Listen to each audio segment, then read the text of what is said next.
ওম গম গণপতি নমঃ। ওম হ্রিং হ্রিং শ্রীং শ্রীং লক্ষ্মী বাসুদেবায় নমঃ। আপনাদের সবাইকে আমাদের পরিবার ভাগ্যালাপে আদর অভ্যর্থনা জানাচ্ছি। আজকে একটি বিশেষ ঘোষণা এবং এই সম্পর্কে আপনাদেরকে কিছু তথ্য প্রদান করব। যারা মহাকুম্ভে যাচ্ছেন, প্রয়াগরাজে এবারে মহাকুম্ভ এবং পূর্ণকুম্ভ হচ্ছে 144 বছর পর প্রয়াগরাজে মহাকুম্ভ পূর্ণকুম্ভের আয়োজন করা হয়েছে। এই কুম্ভে যারা স্নান করতে যাচ্ছেন তাদের শাহী স্নানের ডেটগুলো বলে দিচ্ছি এবং স্নানের আগে এবং পরে কী করবেন, স্নানের পদ্ধতি বিশদভাবে আপনাদেরকে জানাবো।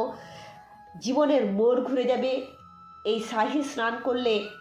আপনাদের তো সমস্ত পাপ থেকে আপনি মুক্তি পাবেন এবং মোক্ষ লাভ করবেন, অর্থাৎ আপনাদেরকে বারবার আর বিভিন্ন যোনিতে 84 লক্ষ যোনিতে ঘুরে বেড়াতে হবে না, দুঃখ যাতনা সহ্য করতে হবে না। আপনারা মোক্ষ লাভ করবেন, অর্থাৎ পরমেশ্বর পরমাত্মার পাদপদ্ম আরাধনা করার আপনারা সুযোগ পাবেন।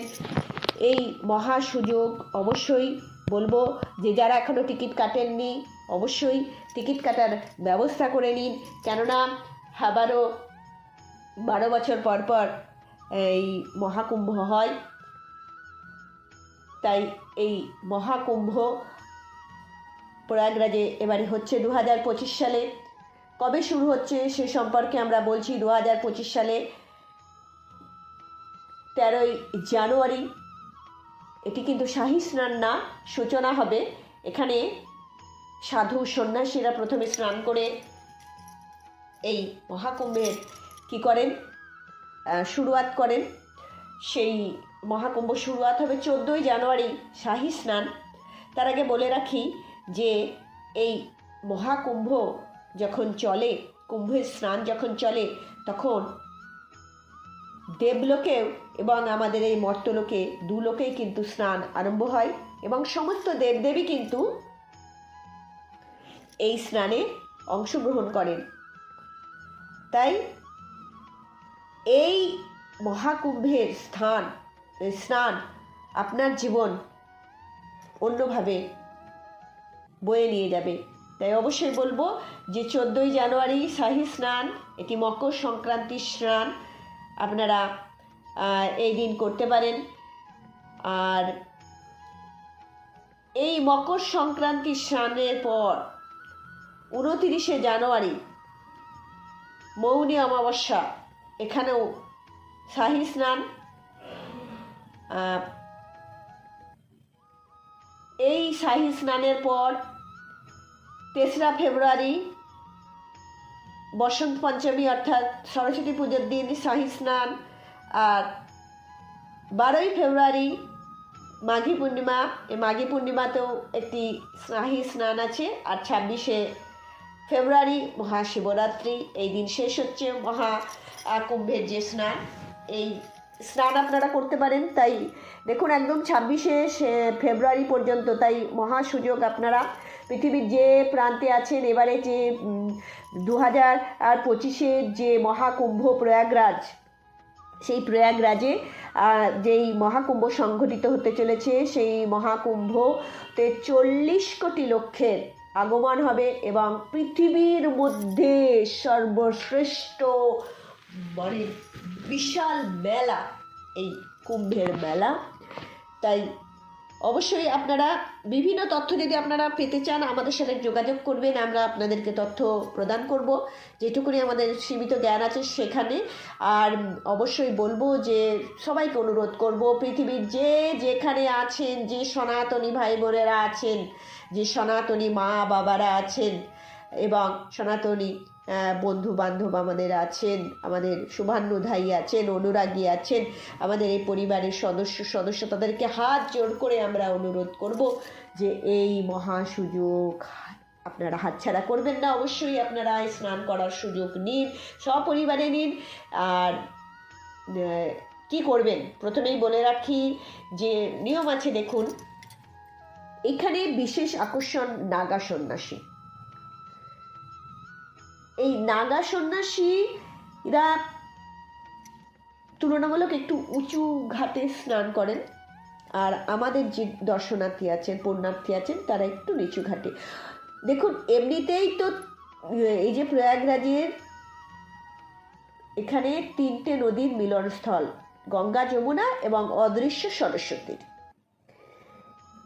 এই ত্রিবেণী সঙ্গমে স্নান, এটি তো একটি এমনিতেই তো 3টেই হচ্ছে যে আমাদের পাপ নাশিনী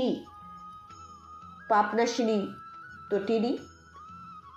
আমরা এইখানে স্নান করলে তো পাপ আমরা নাশ করতে পারবেও, তাছাড়াও এই যে নাগা সন্ন্যাসী তারা আবার নাগা, তো সারা দেহে কিছুই তারা পরিধান করেন না, তারা ঘোর তপস্বী, তারা আমাদের ভোলে বাবা মহাদেবের সাধক। বৈষ্ণব সম্প্রদায়েরও আছেন আখড়া এখানে, এবং মোট 13টি আখড়া থাকে সাধু সন্ন্যাসীদের। এবছর 14তম একটি আখড়া সংযোজন হয়েছে কিন্ডরদের, আমরা যাদের হিজড়ে বলি তাদের। এই যে নাগা সন্ন্যাসীরা, সাধু সন্ন্যাসীরা স্নান করেন, তাদের যে স্নানের জল আমাদের শরীরের, আমরা যখন স্নান করব, তারা ওপরের ঘাটে, আমরা নিচের ঘাটে, তাহলে তাদের যে স্নানের জল, তাদের স্পর্শই আমাদের জীবনের আমূল পরিবর্তন এনে দিতে পারে। তাদের একটা সাধনা, তারা তপস্বী।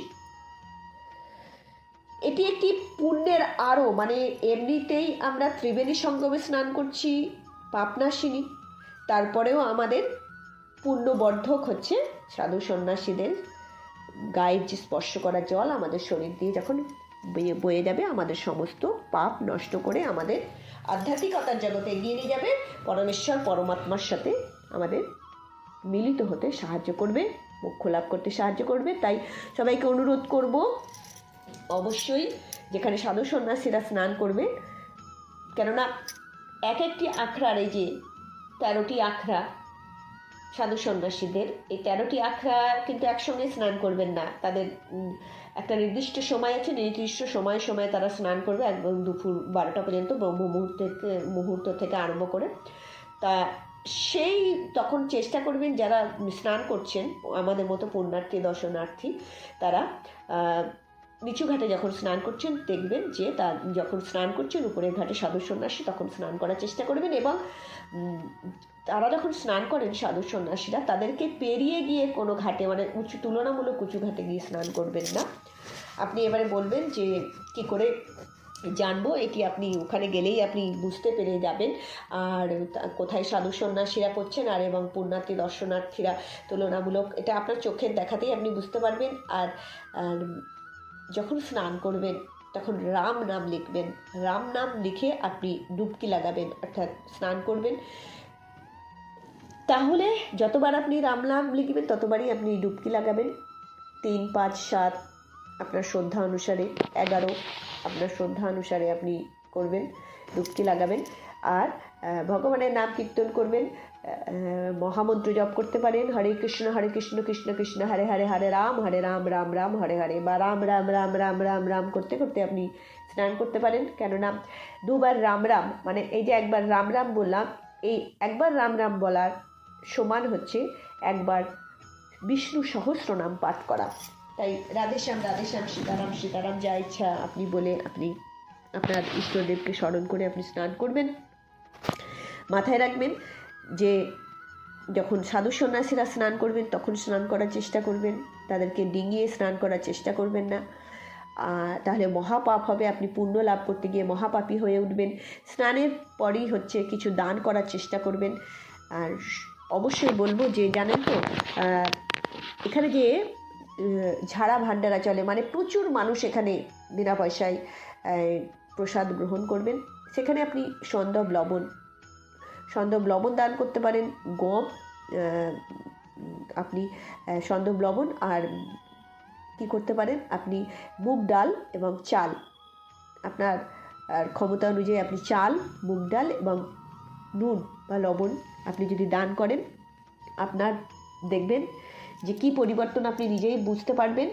আর অবশ্যই কিন্তু মন্দির দর্শন করবেন, এখানে যে কোনো মন্দির, প্রচুর মন্দির আছে আশেপাশে, এখানে বিখ্যাত হচ্ছে, অনেক বিখ্যাত আছে, তার মধ্যে শায়িত হনুমানজির মন্দির দর্শন করতে পারেন, বা যে কোনো মন্দির দর্শন করতে পারেন। দান করবেন আপনার শ্রদ্ধা অনুসার এবং আপনার সামর্থ্য অনুসারে আপনি দান করবেন, এবং আপনি যে পদ্ধতিগুলো বলে দিলাম দান করবেন এবং অবশ্যই দর্শন করুন। দেখুন, জীবনের মন খুলে যাবে। আপনাদের জীবনের মন খুলে গেলে সব থেকে বেশি আনন্দ আমরা পাবো।